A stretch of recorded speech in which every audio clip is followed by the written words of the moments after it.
en esta tarde. Vamos a continuar en esta tarde con la enseñanza acerca de la intercesión. Espero que cuando tengamos nuestras conexiones de intercesión, cada uno pueda poner en práctica esto que se le está dando como una herramienta o como un arma espiritual para deshacer las obras del diablo. Dijimos que la intercesión, la palabra intercesión viene del vocablo huper en tucano, que significa, huper significa ante de alguien, en este caso ante Dios, huper, y en tucano en favor de. Huper en tucano ante Dios, en favor de. Entonces, hay tres caracteres de la intercesión. Una es a favor de la nación, de los hombres, de la iglesia, de la familia, etc. Número dos es presentarnos en contra de toda obra de las tinieblas que está sucediendo a nuestro alrededor, o donde nosotros tenemos conciencia, donde el enemigo está haciendo estrago en familias, en personas, en pueblos, en naciones, en guerras, que estamos siendo testigos de las guerras. Europa se está preparando para una guerra. Los hospitales en Francia están ya en alerta para recibir cantidad de heridos de guerra. En Holanda ya está en una actividad militar, en las estaciones de tren, en los lugares donde se convoca mucha gente. Hay una conciencia, se respira la muerte, se respira la guerra, y nosotros como iglesia no podemos quedar como espectadores, como gente que está viendo eso como una película, sino que tenemos que intervenir, porque Dios nos dio poder y autoridad para intervenir asuntos, y esto es por medio de la intercesión y por medio también de la predicación de la palabra, a fin de poder salvar a todos los más posibles que nos oigan. Amén. Y todo esto, lo que lo produce, ese poder necesario para la actividad de la iglesia, es la oración.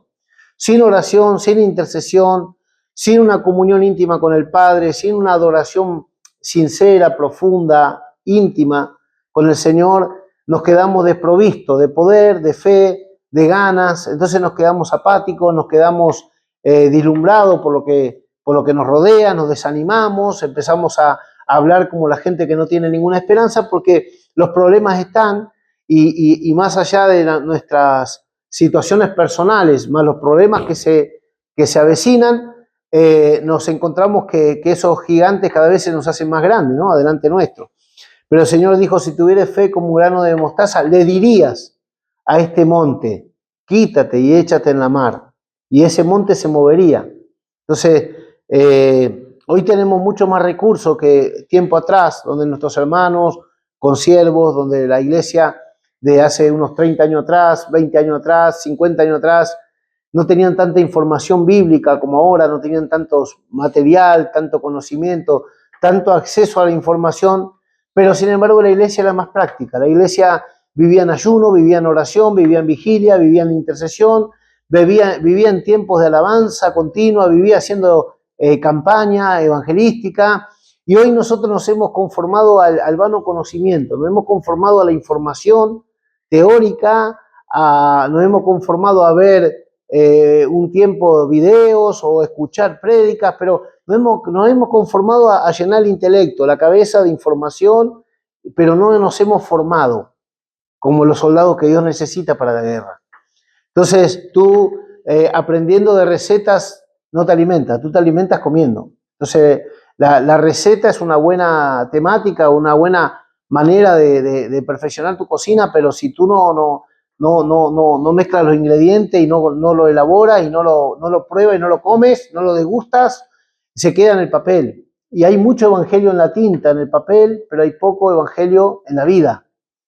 Entonces la iglesia está dormida, está entretenida, está expectante, ¿no? Está como delante de una pantalla, en vez de ser espectáculo al mundo, como eran los apóstoles en el tiempo de Pablo, que Pablo mismo escribió y dijo, yo pienso que Dios nos exhibió a nosotros, los apóstoles, como espectáculo al mundo, nos puso en la vidriera, nos puso en la vitrina, nos está exhibiendo públicamente el Señor a nosotros los apóstoles, decía el apóstol Pablo en una de sus cartas, y hoy nosotros vemos que la iglesia, en vez de ser espectáculo al mundo, está siendo espectador de lo que le pasa al mundo, y no está interviniendo en los asuntos espirituales, porque no está tomando las armas del Espíritu, que no son carnales, sino poderosas en Dios, para derribar toda fortaleza que se levanta contra el conocimiento de Dios y todo lo que batalla contra la iglesia. Entonces nosotros tenemos que despertar del sueño, tenemos que levantarnos en armas, tenemos que considerar el poder que Dios nos dio, el llamamiento que Dios nos hizo, y tenemos que activarnos en la fe. Hoy vamos a ver cómo la gente cae a nuestra izquierda, a nuestra derecha, cómo la gente queda atrás, cómo la gente se desanima, porque la gente todavía está enredada con el mundo, está enredada con el sistema, está enredada con las cosas naturales, porque está fascinada por la vista, como oraba Cristina antes, intercedía: Señor, sácanos de esa venda mágica que nos tiene cegado el entendimiento, que nos tiene cautivo, que nos tiene velados, que no nos permite ver a ciencia cierta lo que tenemos delante, porque hasta que esas vendas no caen y esas vendas no se corren en el corazón y quedamos a cara descubierta con la realidad espiritual que vivimos, no vamos a despertarnos del sueño y no vamos a intervenir en los asuntos espirituales. Entonces, si algo necesitamos hoy nosotros es gente que se levante, que se ponga a la brecha, que pague el precio, que clame, que busque, que profetice sobre la iglesia, que conciba del Espíritu sueños eternos, que Dios le pueda hablar en sueño, en visión, en profecía, y estos puedan traer palabra de consolación, palabra de dirección, palabra de revelación, porque es esto lo que nos mantiene, digamos así, erguido delante de lo que Satanás está intentando hacer contra la iglesia. Entonces, además está decir las pruebas que se están pasando y que las luchas que están teniendo, pero como oraba Cristina antes, estamos siendo fortalecidos, estamos siendo consolados por el Señor, estamos siendo asistidos aún por ángeles. Yo no dudo que el Señor nos esté activando ángeles alrededor, porque yo veo la mano del Señor en todas las cosas, puedo ver el sello de Dios. Pero si oráramos y buscáramos más profundamente de la vida del Espíritu y de la gracia de Dios y del poder de Dios, te puedo asegurar que lo que está extendiéndose en el tiempo, se pueden acortar los tiempos y se pueden resolver las cosas, porque todo está por el decreto. Vamos a una palabra que dice en el libro de Daniel, que el Espíritu Santo me está dando ahora mismo, que no está en mis notas, pero que la vamos a tomar como base de la enseñanza de esta tarde. Daniel 4:17 dice la palabra del Señor, y vamos a tomar como para la intercesión profética esta palabra como una bandera. Daniel 4:17. Si nosotros somos vigilantes, somos atalayas, si nosotros nos ponemos a velar y orar como tiene que ser, vamos a entender que el Señor nos va a dar ese poder influyente, esa autoridad y esa eficacia en la oración. Daniel 4:17 dice así la palabra del Señor, que leemos en el nombre de Jesucristo, dice: la sentencia es por decreto de los vigilantes. Dios quiere levantar vigilantes entre nosotros, gente que ve, gente que se pone en el muro para velar, para orar, para interceder, para observar espiritualmente y juzgar según el Espíritu, según el discernimiento que el Espíritu Santo da, todo asunto, que no juzguemos en la carne, sino que juzguemos en el Espíritu. Dice, la sentencia es por decreto de los vigilantes y por dicho de los santos la resolución. O sea, tú vas a discernir asuntos por el Espíritu y tú vas a declarar lo que la palabra te revela y enseña acerca de la voluntad de Dios para esa situación. Ese es el trabajo de un intercesor. Cuando hablamos de una intercesión profética, estamos hablando de una intercesión que no solamente le pide a Dios, sino que interviene asuntos anulando toda obra perversa de Satanás y reprendiendo toda obra de las tinieblas. Dice la palabra del Señor, para esto apareció Jesús, para deshacer las obras del diablo. Cuando tú ves una cosa que no está en el orden de Dios, que no es la voluntad de Dios, que no es el diseño de Dios, entonces tú tienes que intervenir. Entonces a veces nosotros intervenimos y hablamos con las personas y le decimos, mira, lo que estás haciendo está mal, lo que está pasando no es normal, lo que tú estás decidiendo, estás diciendo, estás haciendo, no te conviene, pero la gente como está cegada, está endemoniada, está velada, está ignorante de la verdad, está ignorante de la voluntad de Dios porque no lo conoce, se enoja con uno, que es el que lleva el mensaje, mata a la paloma, mata al mensajero y se queda sin el consejo y sin la instrucción.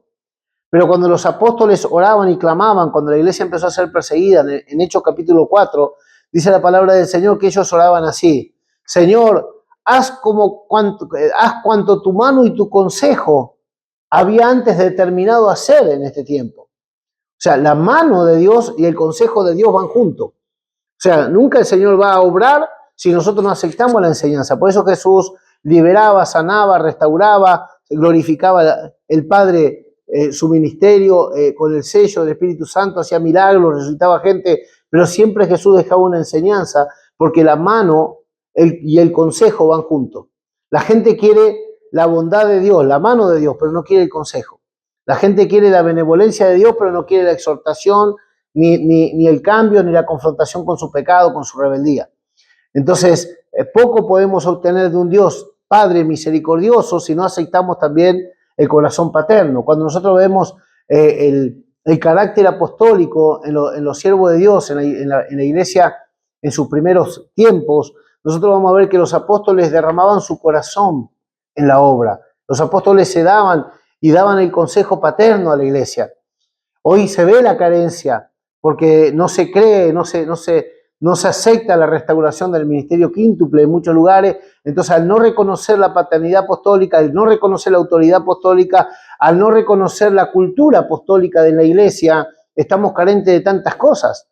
Tenemos a los pastores por personas buenas, por personas que solamente tienen que ayudarnos, bendecirnos, amarnos, consolarnos, pero no nos pueden exhortar, no nos pueden enseñar, no pueden intervenir en asuntos, no pueden corregirnos porque nos ofendemos, no aceptamos, nos escapamos, no nos acercamos confiadamente de parte de Dios para ser instruidos. Entonces, esa carencia, ese divorcio que hay entre los hermanos con la paternidad o el gobierno de la iglesia hace que haya una franja, haya una grieta, y esa grieta la aprovecha el enemigo. Entonces, nosotros tenemos que ser gente con un entendimiento correcto, bíblico, de decir, Señor, yo quiero tu paternidad, yo necesito tu paternidad, yo necesito el gobierno tuyo en mi casa, yo necesito que tu reino venga a mi vida, a mi familia, a mi hogar, a mi corazón, a todo lo mío. Toma tú el control, pero gobiérname. No solamente quiero tu bendición, quiero también tu consejo, quiero también tu palabra revelada, quiero también tu enseñanza, porque si el Señor no nos enseña el camino que debemos andar, vamos a vivir aprendiendo a los tropezones, a los golpes. Entonces, los caminos y las obras de Dios salen del mismo corazón de Dios. Dios nos dio un camino cuando nos dio al Hijo. Dice, este es el camino, andad por él. Cristo es el camino, no solamente es la salvación, no solamente la verdad, no solamente la vida, sino que también es un camino a imitar, a transitar, a descubrir. La sentencia, entonces, es por decreto de los vigilantes. Tú cuando estás juzgando, discerniendo un asunto espiritual, un acontecimiento, un caos, una situación X, por el Espíritu Dios te da el discernimiento, y tú sabes que eso está fuera del orden de Dios, tú tienes que intervenirlo. Número uno, intervenimos lo básico, lo prioritario es que nosotros oremos al Padre en favor de esa situación para que Dios pueda restaurar, corregir, allanar, bendecir, restaurar. Amén. Pero luego hay cosas que Dios te tiene a ti como testigo en ese lugar, te tiene a ti como un administrador de gracia, te tiene a ti como un interventor, como un intercesor, no solamente en palabras, sino en hechos y en verdad. Entonces, si nosotros, por ejemplo, vemos, como yo veo en las redes sociales, gente torcida, niños desvirtuándose, chiquitas así de 12, 13 años, desnuditas, que ya empiezan a travesear, ya empiezan a corromperse moralmente, porque aunque no lo saben, lo hacen jugando, están en las manos de Satanás, están expuestas a un montón de perversos que hay en las redes sociales, y los padres no le dicen nada, los abuelos no le dicen nada, los ven ahí pervertidos y se ríen porque parece gracioso. Entonces, ¿tú qué puedes hacer? Orar, porque si vas y le dices, se van a enojar, porque ellos mismos están corrompidos como esos chicos, porque yo si veo a mi hijo, a mi nieto en una situación así, soy el primero que lo voy a ir a corregir, aunque se enoje quien se enoje, porque yo tengo un pacto y tengo una manera de proceder y de caminar y de educar a mis hijos. Pero no es de todos la fe, no es de todos la santidad, no es de todo el orden, ni es de toda la responsabilidad paterna. Entonces tú ves lo que se permite. Estos días mataron a 3 chicas en Argentina, 2 de 20 años y una de 15. Las descuartizaron y las atormentaron, las torturaron y las mataron a las 3, lamentablemente. Esas chicas, los padres sabían que se prostituían. Uno de los padres de esa chica está preso. Esas chicas son el producto de una cultura de la vida fácil y un producto de una familia corrompida y prostituida. Entonces ahí están las madres reclamándole al gobierno porque no la ayudan. El gobierno no le puede resucitar a los hijos. Ellos eran responsables de edificar y de criar a sus hijos. Pero eso no empezó como terminó, eso empezó de una manera muy inocente, empezó de una manera muy sutil. El enemigo no empieza por el final, empieza por el principio. Dios empieza por el final, el diablo empieza por el principio. Entonces, la corrupción se ve. ¿Quién se detuvo a pensar, a corregir, a enseñar, a amonestar para que eso no llegue a ese punto, ¿no? Entonces nosotros en el Espíritu podemos entender dónde termina algo porque conocemos lo que es de Dios y lo que no es de Dios. El árbol por su fruto se conoce. Si tú ves una chica de 13, 14 años con síntomas de todo lo que hace una persona de 30 años corrompida, tú ya sabes a dónde va a terminar eso. Tú no tienes que esperar para que eso termine en tragedia, en degeneramiento, en vicio, en problema, sino que tú ya sabes para dónde va ese árbol, el fruto que va a dar si no es corregido. Entonces, nosotros como vigilantes, como observadores, como atalaya, podemos orar, número uno. Segundo, tenemos que intervenir. Tenemos que interceder activamente. Tercero, tenemos que declarar que ese demonio en mi familia no tiene derecho legal y reprender. Entonces, la intercesión es ante el Padre, en favor de los hombres y en contra de toda obra perversa de Satanás. La Biblia dice que Jesús para esto apareció, para deshacer las obras del diablo. Entonces, yo no me voy a conformar a las obras del diablo, aunque los hombres en su naturaleza pecaminosa carnal vean las cosas normales. Tú puedes ver las cosas normales desde tu lente, pero aquel que está delante del rostro de Dios sabe discernir qué es de Dios y qué no es de Dios, qué Dios plantó y qué Dios no plantó. Entonces yo no me puedo conformar a este siglo, ni me puedo conformar a lo que Satanás está haciendo, ni me puedo conformar a la hipocresía, a la vanidad, a la sensualidad, el espíritu común que opera hoy en todo círculo de personas, aún dentro de la iglesia. Entonces, si nos conformamos a eso, estamos siendo inútiles en nuestra actividad como intercesores y como sacerdotes y como profetas de parte de Dios. Porque profetas somos todos, intercesores somos todos y sacerdotes somos todos. Acá no tenemos uno que está destacado para algo, sino que hoy es la iglesia, el cuerpo ministrante que tiene que velar y orar y reprender las obras del diablo y enseñar justicia, porque nosotros somos los que estamos en el camino de la verdad. Entonces, estando en el camino de la verdad, no nos podemos conformar a la mentira, a la oscuridad, a la corrupción, a la inmoralidad, a la maldad, a la sensualidad, a todo lo que pervierte lo que Dios creó para gloria suya. Entonces, Satanás viene cada vez desde más temprana edad a pervertir. Satanás viene cada vez desde más temprana edad a distorsionar aquello para lo que Dios creó e hizo para gloria suya. Entonces, nosotros tenemos que velar y orar para preservar por medio de la intercesión, por medio del consejo y por medio de la intervención todo asunto que Dios nos permita. El que tenga oídos para oír, oiga, y el que nos quiera recibir, que nos reciba, y el que no nos quiera recibir, seguirá creciendo eso en esa naturaleza, porque si no permite que Dios intervenga, no se puede resolver. Entonces, Daniel 4:17, la sentencia es por decreto de los vigilantes. Tú tienes palabra para ponerle freno a eso. Maldiciones generacionales, pecados generacionales, un legado espiritual que recibiste en el paquete entero. Entonces tú tienes que despegarte de esa maldición generacional pronunciándote: mi casa y yo vamos a servir a Jehová. Mis hijos no son hijos para corrupción, mis hijos son hijos para sacerdocio de reino. Yo y mi casa veremos la gloria de Jehová. Satanás hizo esto con este legado, con esta costumbre, con esta maldición generacional, pero yo le pongo límite, yo pago el precio en mi generación y yo determino que mis hijos y los hijos de mis hijos son presagios y señales para las naciones, ya no son carne de Satanás, ya no son materia de pecado.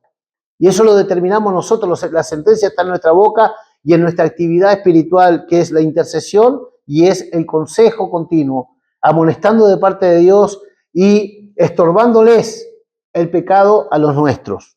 En nuestra generación, en nuestro círculo, en nuestra familia, aún dentro de la iglesia, ser de consejo. Por ejemplo, la palabra enseña que las mujeres en la iglesia, las mujeres mayores, tienen que enseñarle a las más jóvenes cómo conducirse, a respetar a su marido, a ser decorosas, a conducirse sabiamente, a ser prudentes. Eso es el consejo de una mujer mayor, a mayores no de vieja, sino mayor en cuanto a madurez. Las mujeres mayores deben enseñar a las más jóvenes. También los ancianos deben enseñar y corregir a los más jóvenes, aún a los niños, Aún los líderes, los pastores, los ancianos, los obreros, no pueden tomar con liviandad el hecho de corregir a una persona que, aunque sea niña, espiritualmente sea mayor, sino que como a padre debe corregir, como a las más jóvenes como hermanas. Entonces, el Señor nos enseña cómo debemos nosotros interactuar y conducirnos y relacionarnos entre nosotros, motivándonos a las buenas obras, siendo observadores y vigilantes de mantener la unidad y de mantener un espíritu de santificación dentro tanto de la familia, de nuestra casa, como de la iglesia. Entonces, los que no pueden administrar bien su casa no pueden ser ministros en la casa de Dios. Tenemos que aprender las cosas y edificar con los mismos materiales que queremos edificar la iglesia, edificar nuestra casa. O sea, si yo aquí sostengo una verdad y en mi casa la niego, no estoy siendo fiel, no estoy siendo sincero. Salomón edificaba su casa y el pórtico donde él juzgaba todo asunto, y edificaba el templo con los mismos materiales que le llegaron.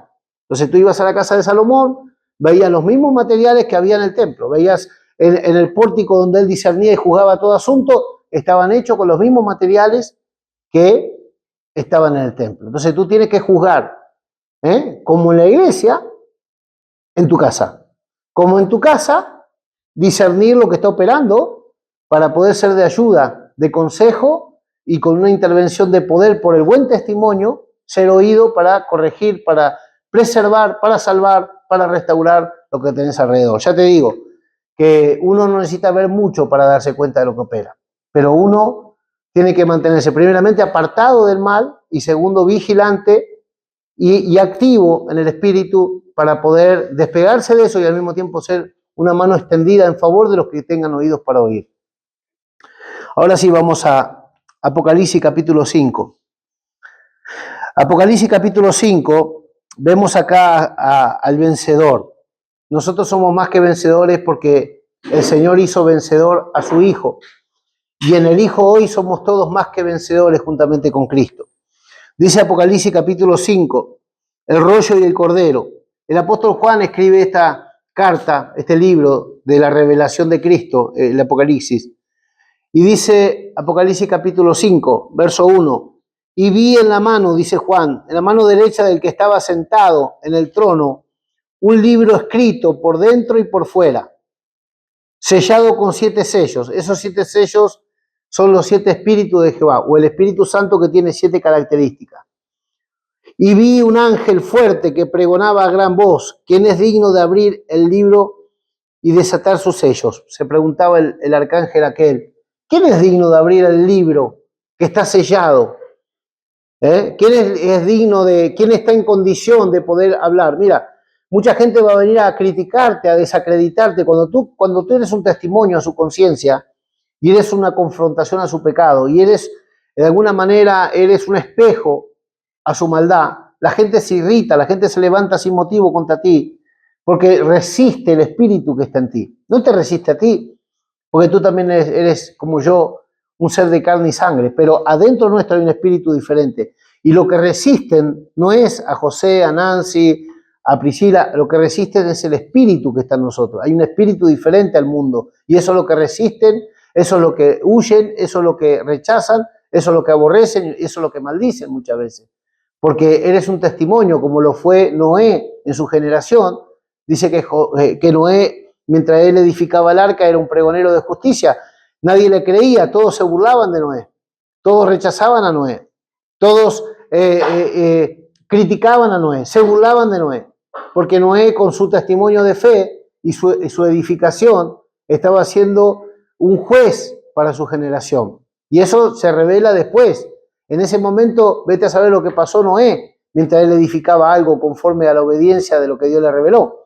Entonces acá se preguntaba el arcángel, ¿quién es digno de abrir este sello? ¿Quién tiene una limpia conciencia y un estado espiritual para estar a la altura de abrir este sello? Entonces, nosotros por gracia somos lo que somos. Yo no soy mejor que otros porque soy el que predico. La gracia de Dios en nosotros es la que nos habilita y nos perfecciona para estar en carácter de mensajero de Dios, de maestro, de pastor, de lo que Dios nos llamó. Pero no es que uno es mejor que los demás. Uno se santifica huyendo de su propia corrupción. No estamos compitiendo entre nosotros, ni tampoco estamos para condenar al mundo. Nosotros estamos solamente de parte de Dios como diciendo, reconciliados con el Señor, ser salvos por Él. No estamos nosotros para juzgar y condenar, estamos para justificar y para reconciliar en el nombre de Cristo, reconciliados con Dios. Así como Cristo en los días de su carne estaba reconciliando con Dios, con el Padre, al mundo, así nosotros como iglesia hoy, guiados por el Espíritu Santo, gobernados por el Espíritu Santo, tenemos que estar de parte de Dios en favor de los hombres, reconciliando al hombre con Dios. Entonces dice acá, en ninguno, ni en el cielo, ni en la tierra, ni debajo de la tierra, verso 3, podía abrir el libro, ni aún mirar el libro. Nadie tenía, y estamos hablando de gente que se supone que estaba acepta delante de Dios, el Creador, y dice que ni en el cielo había gente digna de abrir el libro. O sea, gente que estaba ya en la presencia de Dios, los ancianos que estaban en la presencia de Dios, no eran dignos de abrir el libro. Pero ¿cómo puede ser si ya están en el cielo, ya están aceptados, ya están, digamos así, en la gloria? ¿Y cómo puede ser que aún no se les considere en dignidad de abrir el libro? Y esto es muy profundo que nosotros entendamos, porque nosotros abrimos la Biblia, leemos la palabra, oramos la palabra, cantamos la palabra, pero nos tiene que dar esto un testimonio a nuestro espíritu de que el Dios que servimos es un Dios santo. El Dios que tú adoras, que tú oras, que tú sirves, es un Dios santo. El Dios que yo oro, adoro y uso el nombre de Él para hablarle a otro, es santo. Entonces, ¿qué significa eso? Que cuando nosotros santificamos su nombre, en el momento somos santificados, como dice Levítico 10:4. Pero en el momento que nosotros somos santificados por la gracia, somos habilitados para el sacerdocio. Y habilitados para el sacerdocio somos influyentes y somos determinantes en asuntos espirituales. Eso no quita mi debilidad. El que Dios oiga mi oración, el que Dios me use para dar una enseñanza, el que Dios me permita poner la mano sobre alguien y que Dios lo sane o que Dios lo libere, no significa que yo soy perfecto en mi condición, aunque Dios me ve perfeccionado por la ofrenda de Cristo en la cruz del Calvario. Entonces, todo lo que administramos es por gracia. Administramos gracia, administramos revelación, administramos gloria y administramos poder. Pero es un favor inmerecido que Dios nos da. Es una condición de bienaventurado que tenemos, no por merecimiento humano, sino por pura misericordia de Dios. Porque esta misericordia y esta verdad que disfrutamos, que es en Cristo Jesús, se besaron en Él. En el antiguo pacto, la palabra nos habla, toda la escritura nos habla de misericordia. Tú no vas a encontrar la palabra gracia en el Antiguo Testamento o en el antiguo pacto. Habla la Biblia de la bondad de Dios, de la generosidad de Dios, de la benevolencia de Dios, del carácter santo y benigno del Padre, pero no habla de la gracia, como en el Nuevo Testamento la palabra gracia aparece, porque dice la Biblia que la ley vino por medio de Moisés, dice San Juan capítulo 1, pero la gracia y la verdad se manifestaron por medio de Jesucristo. Entonces, aunque Dios es un Dios de gracia, no se había manifestado en su plenitud la gracia hasta que Cristo apareció y vino a salvar lo que se había perdido. Y en Cristo se manifiesta la gracia. Él es la gracia en acción. Él es la expresión del Padre en gracia. Entonces dice que el arcángel se preguntaba, ¿quién va a abrir este sello si nadie es digno? El ángel o el arcángel que está acá para abrir ese sello tiene otra naturaleza que los santos ya en gloria. Entonces él se preguntaba, ¿quién va a ser entonces el que va a abrir si no hay nadie digno? ¿Quién vivió a la altura de este libro como para decir, yo puedo abrir ese libro porque yo viví a la altura de esa ley, de lo que estaba escrito? Yo cumplí con toda ley, yo cumplí con toda justicia. ¿Quién podía decir eso, no? Entre los hombres aún en gloria en ese momento.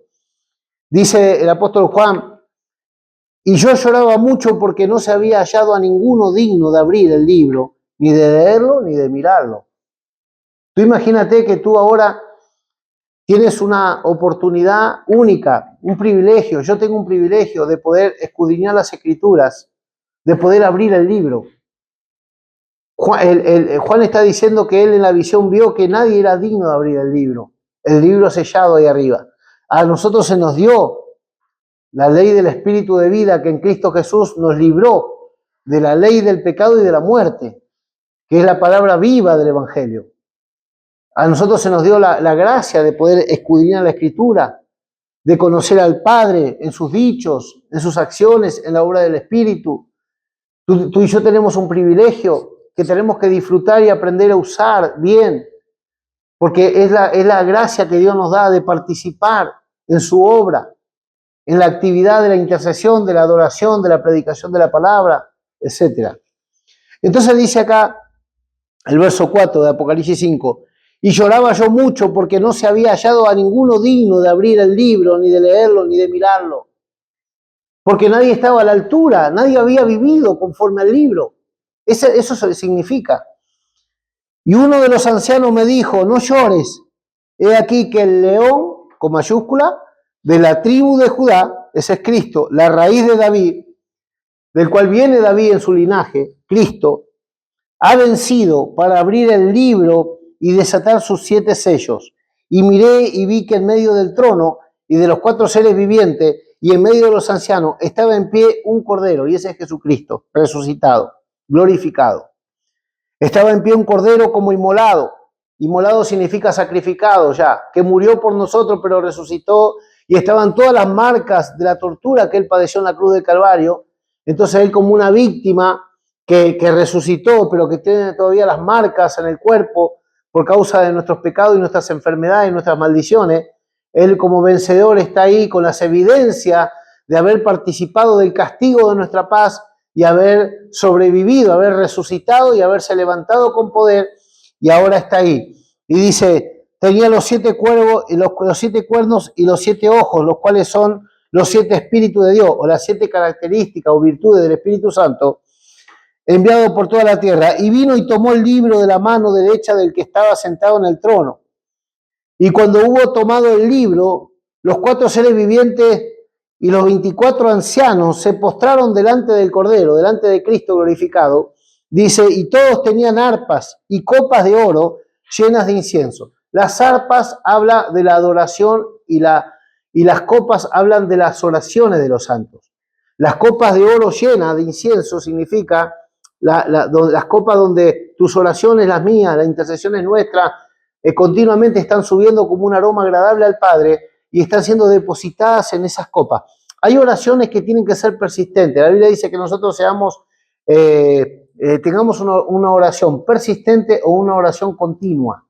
Tú no puedes orar una vez por algo y como no te sucedió, ya bajas los brazos y dejas de orar. No, nosotros debemos perseverar en la oración. ¿Por qué es perseverar? Porque tú estás llenando copas de oro, dice la Biblia. Mientras tú oras, clamas, gimes, peleas en fe, oras al Padre, clamas al Padre, las copas de oro se están llenando de oración. Y dice la Biblia que cuando el Señor entiende que es el tiempo, ha visto la perseverancia, ha visto la persistencia, ha visto la tenacidad, ha visto la fidelidad, ha visto el no declinar, la determinación de tu carácter espiritual en el sacerdocio, entonces el Señor te honra respondiendo esas oraciones con gloria, con poder, satisfaciendo tu petición. Entonces, la gente ora un día, ora 2 días, no, yo iba a la iglesia, pero nunca pasó nada. No, porque yo oro y parece que Dios no me escucha. No, es que Dios nunca dijo a cuánta oración te va a contestar. La Biblia dice, pedid y se os dará. Pero continuar pidiendo significa persistir en oración, perseverar en la oración, orando en todo tiempo. ¿Sabes lo que es orar en todo tiempo? Es permanecer continuamente en oración. O sea, ir por la calle e ir hablando con el Señor, no cortar nunca la oración. Eso es como cuando yo estoy hablando con alguien por teléfono y salgo al patio y luego me monto en el coche, pongo manos libres, sigo hablando, luego vengo hasta acá, sigo hablando. Yo sigo comunicado, no importa lo que estoy haciendo, pero yo estoy comunicado. Y con el Señor podemos estar comunicados todo el tiempo. No tenemos que decir amén, porque la palabra, no es que no podemos decir amén, pero digo, no se corta mi comunicación con Dios por decir amén. Algunos dicen amén y el cambio fuera. No. Nosotros decimos amén, así sea, pero sigo pidiendo, sigo diciéndole al Señor que necesito que Él intervenga en mis asuntos. Y cuanto más oro y cuanto más alargo esa oración y la continúo en diferentes etapas, en diferentes momentos del día, yo me fortalezco en fe porque sé que Dios oye. Y dice Jesús que si sabemos que Él oye, sabemos que tenemos todo lo que le estamos pidiendo o le hayamos pedido.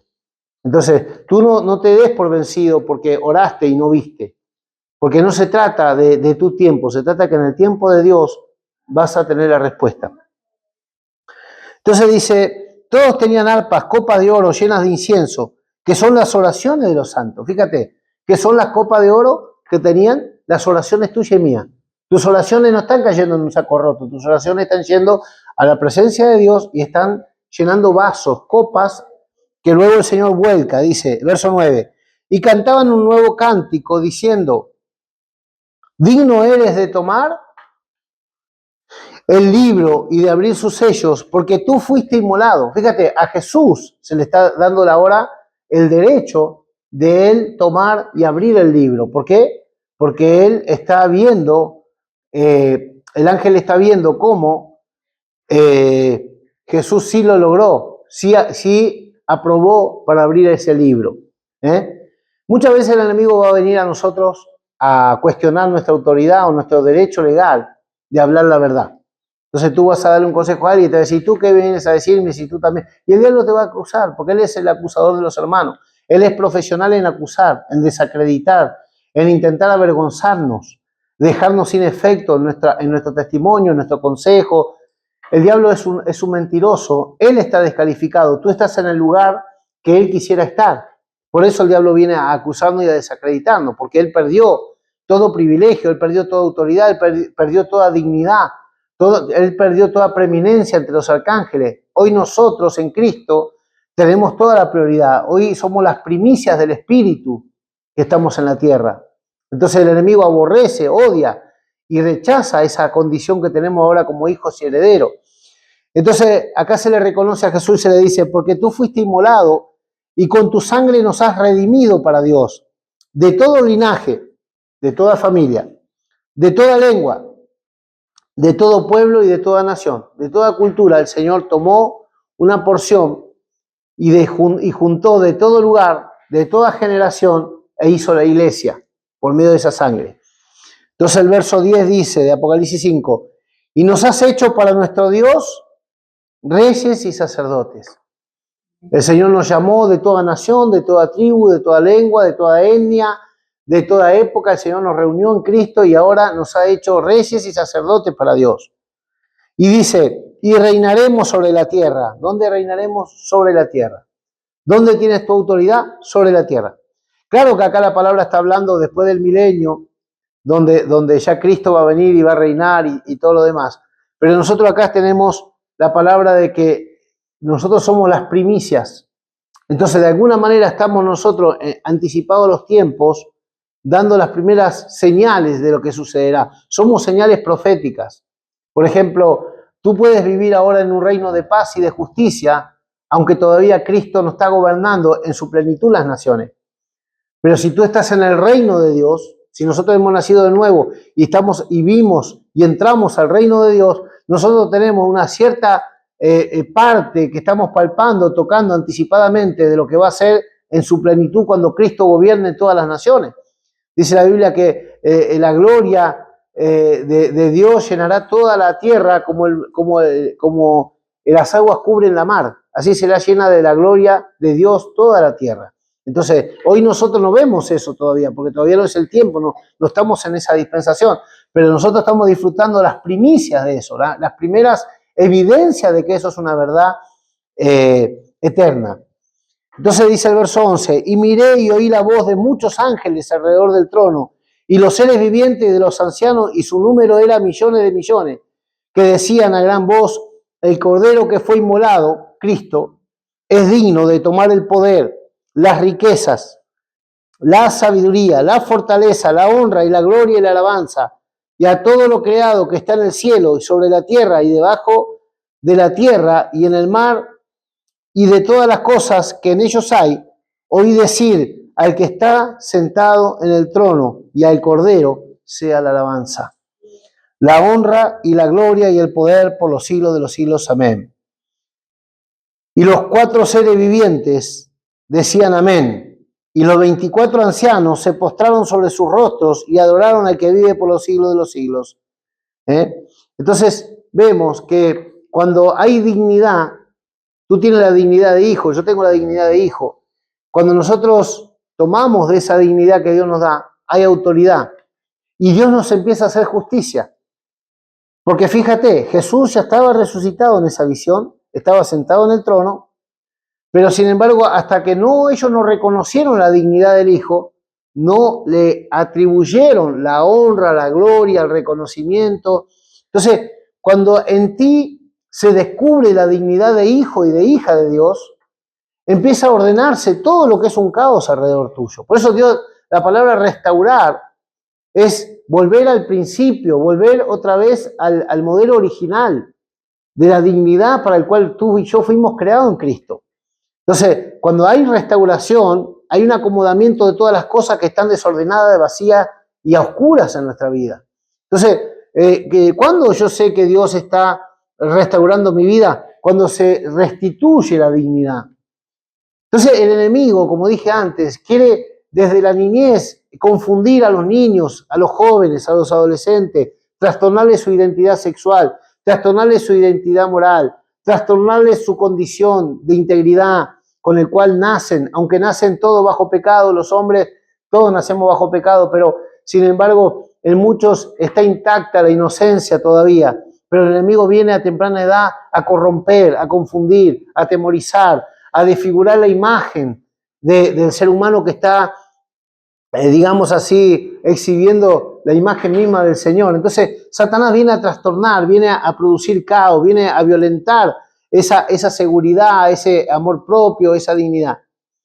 Y nosotros como iglesia, nuestro trabajo ministerial, uno de los principales trabajos que Dios le dio a la iglesia, la gran comisión, ¿cuál es? No solamente es salvar a la gente por medio del testimonio, del evangelismo, sino también es enseñándoles a vivir la justicia de Dios. Cuando el Señor le da la gran comisión a los discípulos, dice, ir por todo el mundo y predicar el evangelio, bautícenlos, reprendan los demonios, sanen las enfermedades, pero enséñenles también, enseñándoles a guardar la palabra, enseñarles a volver al diseño, a volver al consejo, o, en otras palabras, a discipular a la gente, a entrenar a la gente en el consejo divino, para que estos recobren la identidad, recobren la memoria de quiénes son, para qué fueron creados. Entonces, en Cristo hay la seguridad, hay el poder, hay la sustancia, hay la oportunidad, hay todos los recursos y toda la sabiduría para restaurar todo ser humano. No hay pecado que Dios no perdone en Cristo, no hay actividad demoníaca que Dios no pueda cancelar, revocar y libertar a la gente de esa actividad, siempre y cuando haya verdaderamente un entendimiento de dar a Dios la gloria, de confesar los pecados y apartarse. Entonces, hoy no es muy popular este mensaje, porque hoy la iglesia hace cultos para amontonar gente, entretener gente, divertir gente, hacer a la gente sentirse bien, descubrir los talentos como si fueran esos programas donde cada uno viene a mostrar su habilidad y después juzgamos y premiamos según nos gusta o no, pero eso no es la iglesia. La iglesia es restaurar la imagen de Dios en el ser humano. El trabajo de la iglesia, la gran comisión de la iglesia, es, por supuesto, primeramente dar un mensaje salvífico, pero automáticamente y lo más inmediato es restaurar la imagen de Dios en el ser humano. Tenemos a Cristo como modelo de humanidad para que nosotros lleguemos a esa estatura de dignidad, de entereza, de integridad. Entonces, el Evangelio es suficiente para restaurar, para completar, para edificar, para sobreedificar, para reedificar toda vida. Ahora vamos al Salmo 89. Salmo 89, gloria al Señor. 85 creo que es. Salmo 85, gloria a Dios, donde hablábamos antes de la gracia. Mañana tenemos culto de Santa Comunión, de Santa Cena, y vamos a estar profundizando un poco más. Mira cómo intercedían los descendientes de Coré. Este salmo no es de David, sino de los descendientes de Coré. Salmo 85, verso 4. Oraban así, y así tenemos que aprender nosotros también a interceder. Si tú no sabes cómo orar, ora los salmos. Ve leyendo salmos y ora con los salmos. Mientras los lees, ora. Apropiate de las palabras de los salmistas que fluían por el Espíritu y usa esos salmos para orar tú también. Hay muchos salmos para poder usar como medio de oración. Dice el Salmo 85, verso 4. Oraban así los descendientes de Coré. restáuranos, oh Dios, de nuestra salvación. Ellos tenían conciencia de que necesitaban ser reedificados. Y haz cesar tu ira de sobre nosotros. ¿Estarás enojado contra nosotros para siempre? ¿Extenderás tu ira de generación en generación? Ellos sabían, los hijos de Coré se caracterizaron porque Coré se rebeló contra Dios en el desierto. Y estos eran los hijos de Coré, los descendientes de Coré que estaban en el sacerdocio, que estaban ministrando la alabanza. Y ellos entendían una culpabilidad, entendían una situación vergonzosa que habían vivido como género, como familia, como tribu. Dice, ¿no volverás a darnos vida para que tu pueblo se regocije en ti? Ellos se sentían enajenados de Dios, se sentían apartados. De alguna forma sentían el silencio y la separación de Dios. Entonces ellos clamaban para que Dios restaure, para que Dios los perdone, para que Dios los restituya. Y dice el Salmo 85:7, muéstranos, oh Jehová, tu misericordia y danos tu salvación. Escucharé lo que hablará Jehová a Dios, porque hablará paz a su pueblo y a sus santos, para que no se vuelvan a la locura. Fíjate, el Espíritu les daba a entender que Dios era un Dios de misericordia, aunque ellos en ese momento se sentían lejos, quizá por su condición pecaminosa. Dice el verso 9, ciertamente cercana está tu salvación a los que le temen, para que habite la gloria en nuestra tierra. O sea, Dios no está lejos, la gloria de Dios no está lejos, la restauración, la bendición, la paz, la restitución no está lejos de ti ni de mí. ¿Qué dice la palabra en Romanos 10:4? Porque cerca de ti está, en tu boca y en tu corazón. Entonces, si nosotros no ejercemos el sacerdocio que Dios nos dio, si nosotros no oramos, si nosotros no adoramos, si nosotros no profetizamos, si nosotros no declaramos la palabra, si nosotros no nos pronunciamos, aunque Dios no está lejos, hay una distancia de esa gloria para con nosotros. Pero ¿cómo acercamos la gloria de Dios a nuestra vida? Invocando a Dios de veras. Y todo aquel que le invoque, todo aquel que le cree, todo aquel que le confiesa, todo aquel que declara, todo aquel que dice, todo aquel que se pronuncia, todo aquel que adora, todo aquel que ora, todo aquel que alaba, todo aquel que se manifiesta verbalmente delante de Dios, está acercando a Dios, porque Dios es propicio. Dios ya se acercó a nosotros por medio de Cristo, ahora nosotros nos acercamos a Él por medio de la alabanza, de la adoración y de la intercesión. Entonces, dice acá, ciertamente cercana está su salvación. Hoy esa salvación es Cristo. A los que le temen, o sea, si en nuestro corazón no hay reverencia, no hay reconocimiento, no hay honra, siempre nos va a parecer Dios lejos. Pero tú empiezas a honrar a Dios. Empieza a humillarte delante de Dios, a confesar tu pecado, a reconocer tu mancha y a decir, Señor, la mancha no es tuya, la mancha es mía, perdóname, acéptame en tu Hijo. Y vas a ver cómo cuando empiezan a salir esas palabras sinceras delante de Dios, el Espíritu Santo es como que te resetea en su presencia y te revela el amor del Padre. El perdón del Padre te tiene que ser revelado. Cuando el perdón del Padre te ha revelado, la sangre de Cristo limpia tu conciencia de toda obra muerta. Cuando la conciencia es limpia, tú tienes una clarificación en tu entendimiento de que Dios está por ti y no contra ti. Porque de tal manera amó Dios al mundo que envió a su Hijo. Entonces, ese acercamiento hace que haya confianza. Acerquémonos pues confiadamente al trono de la gracia para hallar misericordia y el oportuno socorro, dice el autor de Hebreos en 4:14 del libro de Hebreos. Entonces dice el verso 10 que les quiero compartir. Salmo 85:10. La misericordia y la verdad se encontraron. Esta palabra es una palabra profética acerca de Cristo en su manifestación de gloria, cuando yo les decía antes que Cristo es la manifestación de la gracia del Padre. Dice que la misericordia y la verdad se encontraron. La gente quiere la misericordia, pero no quiere oír o reconocer la verdad. Pero en Cristo tú tienes tanto gracia como verdad. Porque por medio de Moisés la ley vino o fue dada, pero la gracia y la verdad se manifestaron por medio de Cristo. Y de su plenitud tomamos todo, porque cuando la verdad y la misericordia se fusionan, hay un resultado. Ese resultado de justicia y paz, lo que da lugar al gozo. Y donde hay gozo, hay plenitud. Por eso la Biblia habla mucho del vino nuevo. El vino nuevo es un tipo de gozo restaurado, renovado en nosotros. Y ese vino nuevo habla de que tú no puedes esperar vino nuevo en odre viejo. Si tú no te renuevas en la presencia de Dios, orando a Él, confesando todo aquello que es contrario a Él y reconociéndolo como el todo en tu vida, entonces el Señor empieza a limpiarte y el Señor ahora empieza a renovarte y a regenerar en tu espíritu un espíritu nuevo.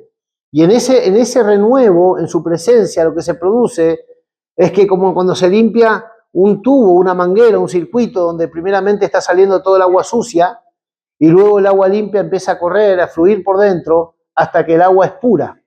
Y así el Señor es como nos renueva, como nos vivifica, como nos restaura en su presencia. Entonces cuando yo voy abriendo la boca y voy confesando aquello que me separa de Él, aquello que lo ofende, aquello que lo disgusta, y voy reconociéndolo y voy humillándome, entonces dice el Señor que da mayor gracia a los humildes y el Espíritu Santo empieza a renovarnos y a recrearnos en su presencia. Entonces dice que esta misericordia y esta verdad se hallaron en Cristo. Entonces cuando esta misericordia y la verdad se fusionan en Cristo, se encontraron, la justicia y la paz se besaron. Fíjate, misericordia y verdad, justicia y paz como resultado. La verdad brotará de la tierra. El enemigo había venido a sembrar cizaña, maldad, incredulidad, engaño, opresión, rebeldía. Pero ahora es la verdad la que brota de la tierra. ¿Y sabe lo que es la tierra? La tierra es nuestros corazones. Nosotros somos la buena tierra para el Señor, donde Cristo la simiente fue sembrada y ahora Dios espera que de nosotros brote sinceridad y verdad, que andemos delante de Él a cara descubierta, de una sola faz. La verdad brotará de la tierra y la justicia mirará desde los cielos. Donde el Señor ve un corazón de verdad, un hombre y una mujer de verdad, Dios está dispuesto a respaldar a esa persona con su gloria y con su poder. La justicia está esperando desde el cielo para manifestarse a tu favor cuando tú tienes un corazón sincero para Dios y cuando tú te empiezas a pronunciar en verdad y en justicia. Y dices, como muchos intercesores en el Antiguo Testamento, Señor, perdónanos porque hemos pecado contra ti. Muchos que no tuvieron la culpa de los juicios que venían para el pueblo en los tiempos de Israel. Sin embargo, hubo profetas, hubo sacerdotes, hubo reyes que se postraron delante de Dios y trajeron la restauración porque se hicieron cargo, se pronunciaron. Cuando nosotros hoy vemos el caos a nuestro alrededor, vemos familias destrozadas, vemos ministerios rotos, vemos gente que no tiene oportunidad de nada, que ya no hay, ni ellos mismos tienen esperanza, nosotros nos postramos, humillamos nuestro rostro, nos ponemos y Señor, perdona, Señor, por la ignorancia, perdona la incredulidad, perdona el orgullo, perdona la ceguera. Cuando el Señor encuentra verdad, la justicia está esperando para manifestarse y hacerse a favor nuestro. Así dice la palabra. Entonces dice acá el verso 11 del Salmo 85, la verdad brotará de la tierra y la justicia mirará desde los cielos. Jehová dará también el bien y nuestra tierra dará su fruto. No dará fruto, dará su fruto. ¿Cuál es el fruto de lo que Dios espera que reproduzcamos en Cristo Jesús? Verso 13, la justicia irá delante de él y sus pasos nos pondrá por camino. Esto es una profecía acerca de Jesús. Cristo, la verdad y la misericordia que se encontraron en él, dice acá la Biblia, dice la palabra, la justicia irá delante de Jesús. La justicia irá delante de él. Dice, y sus pasos, entonces el Padre nos pondrá por nuestros pasos, por nuestro camino a seguir. Cristo es el modelo. Y dice la Biblia que si alguno dice que está en Cristo, debe andar como Él anduvo. Sus pasos nos pondrá por camino. Cristo es el camino, la verdad y la vida, y nosotros tenemos que imitar a Jesús en los días de su carne. ¿Cómo andaba Jesús en los días de su carne? Deshaciendo las obras del diablo. ¿Cómo andaba Jesús en los días de su carne? Reprendiendo toda obra de las tinieblas. Vamos a terminar con Efesios 4. Efesios capítulo 4, Jesús como intercesor en actividad, no solamente como orador, sino como un intercesor en actividad, con un trabajo, con un oficio, manifestando su eficacia en su labor a causa y a favor de la iglesia.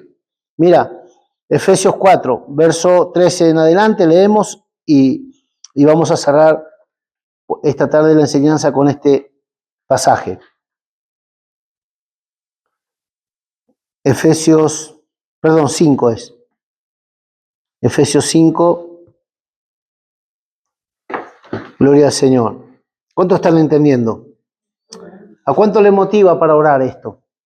De que tú puedes intervenir asuntos, tú puedes revocar cosas, tú puedes sentenciar al enemigo, decirle hasta aquí ha llegado, te pongo límites, te establezco un límite en mi vida, establezco un límite a la enfermedad, a la miseria, al divorcio, a la maldición generacional. Yo le pongo límites, yo declaro en el nombre de Jesús que se levanta un sacerdocio en este tiempo, en mi casa, en mi familia, a favor nuestro se activan ángeles, porque el evangelio es poder de Dios para todo aquel que cree. Y tenemos que declarar nuestra fe y tenemos que ser confesionarios, tenemos que ser declarantes, hábiles en el mundo espiritual, porque el enemigo viene con argumentos a acusarte delante del Padre. Entonces tú tienes que venir con la palabra y con los hechos de Jesús para revocar toda sentencia que el enemigo quiere traer contra tu vida y contra lo tuyo.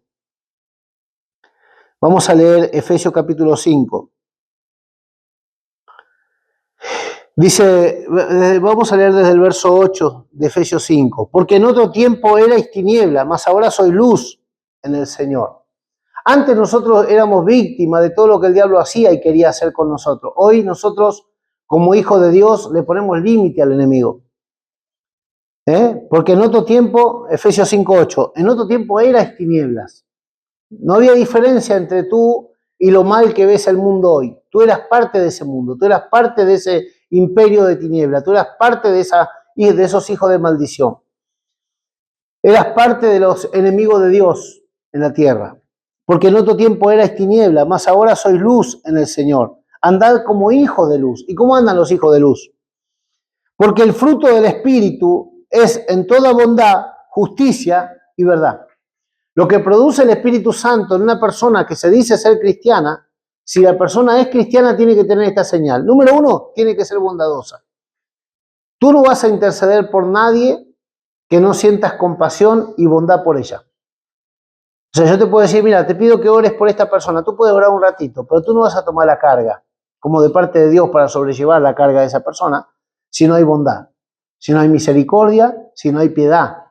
Si no, tú no te pones en los zapatos de esa persona como si fuera tu problema y presentar delante de Dios esa causa. Número 1, el fruto del Espíritu en nosotros, dijimos que el fruto es uno. ¿Qué es el fruto de Dios, del Espíritu de nosotros? Amor. Ese fruto que es amor tiene muchas maneras de manifestarse, pero es uno, es amor.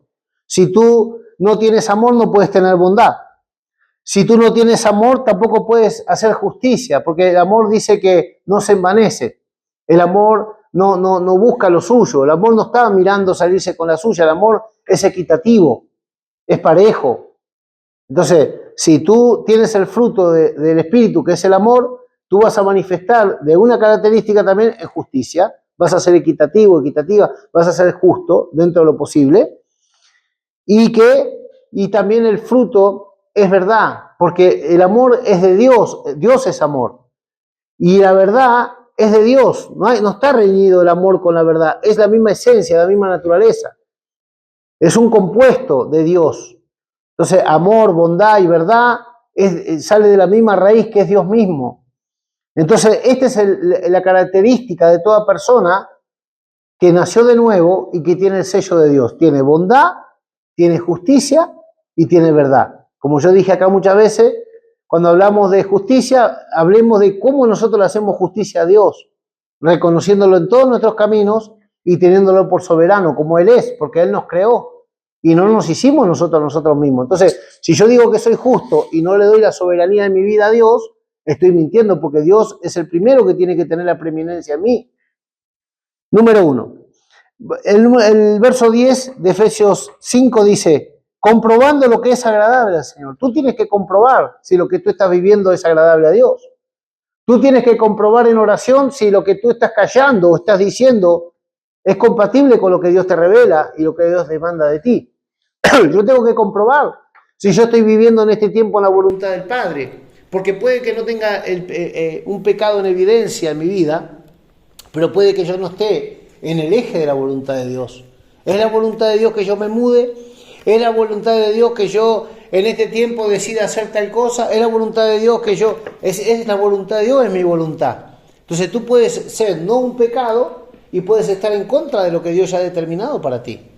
Entonces comprobar en oración y en intimidad con Dios cuál es la buena voluntad de Dios para con cada uno de nosotros, o la agradable voluntad de Dios. Efesios 5:11, y no participéis en las obras infructuosas de las tinieblas, sino más bien reprenderlas.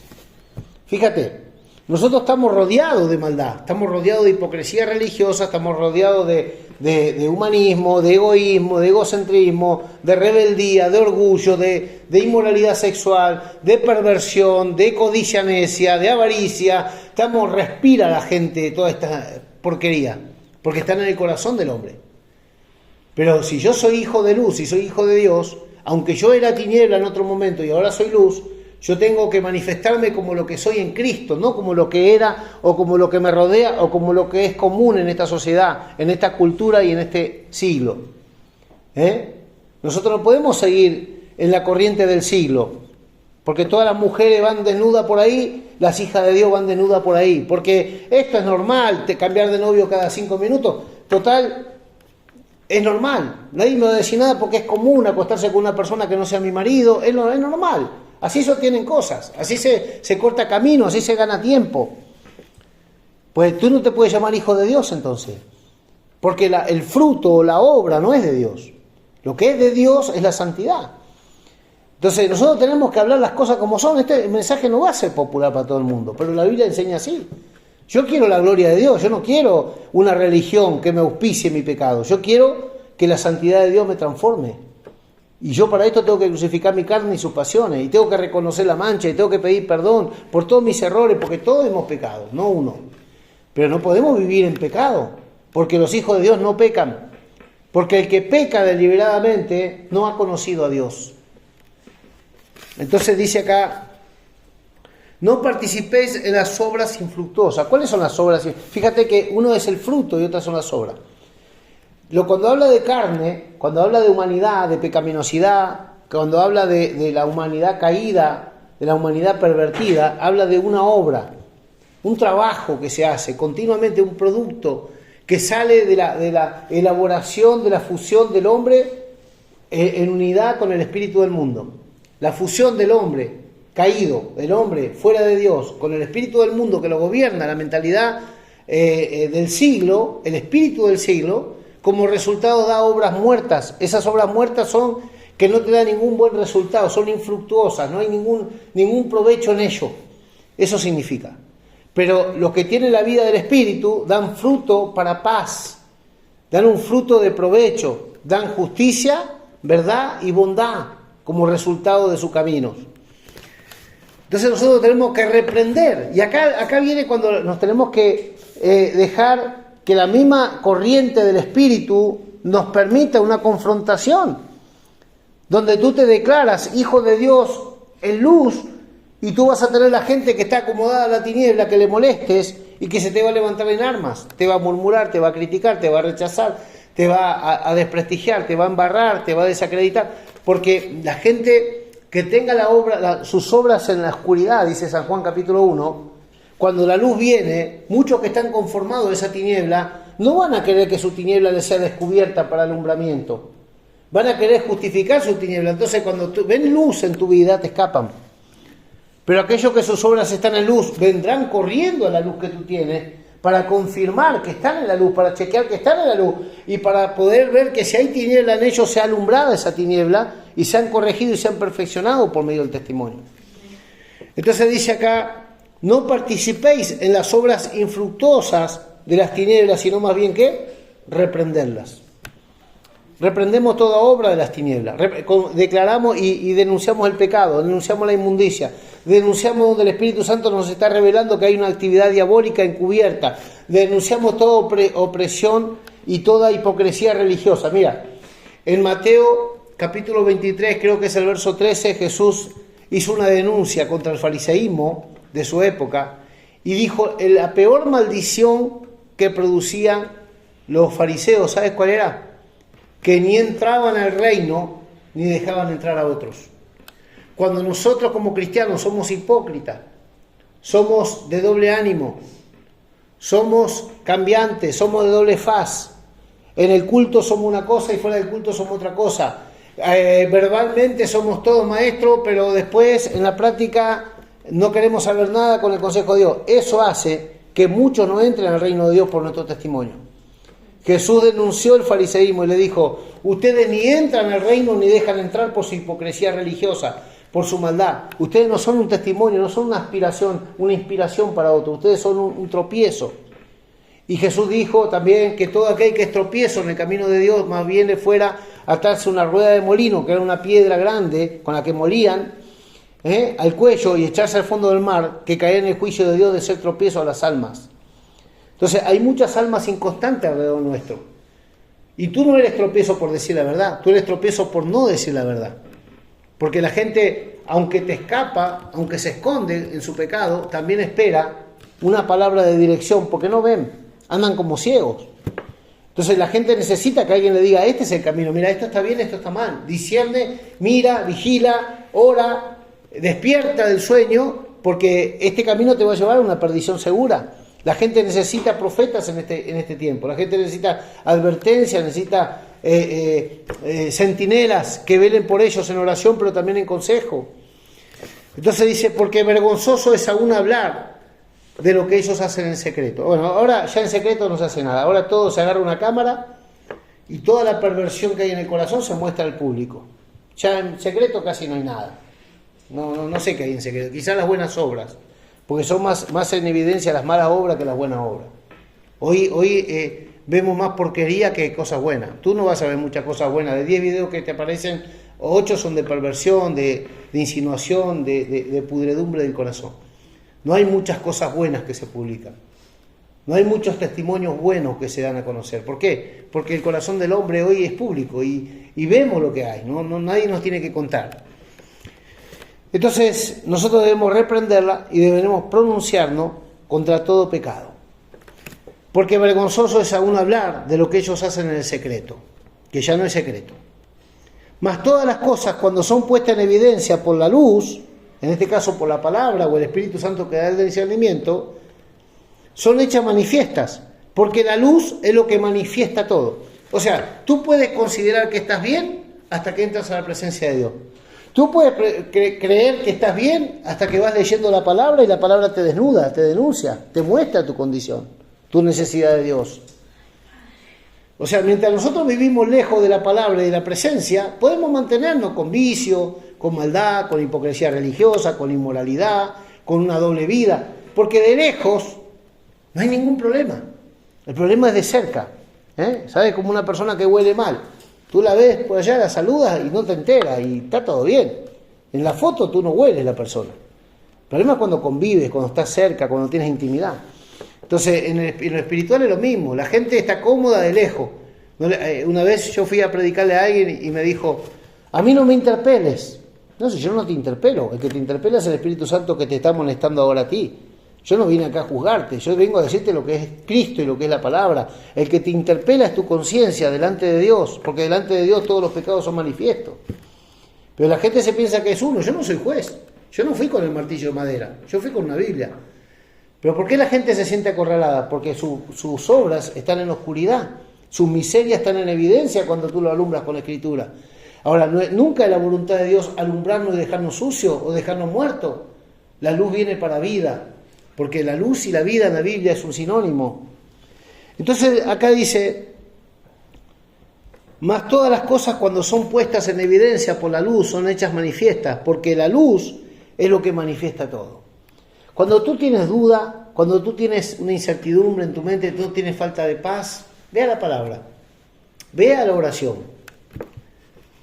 Porque es la única forma de que tú puedas tener confianza y seguridad.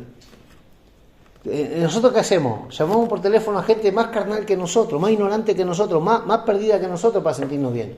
No, cuando tú tengas duda, cuando tú tengas falta de paz, llama a gente espiritual. O ve tú mismo a la fuente que es Cristo, póstrate, ora, abre la Biblia y confronta tu propio corazón con la palabra. Y la palabra te va a alumbrar Y la presencia de Dios te va a traer paz y seguridad y te va a traer orden a tu caos.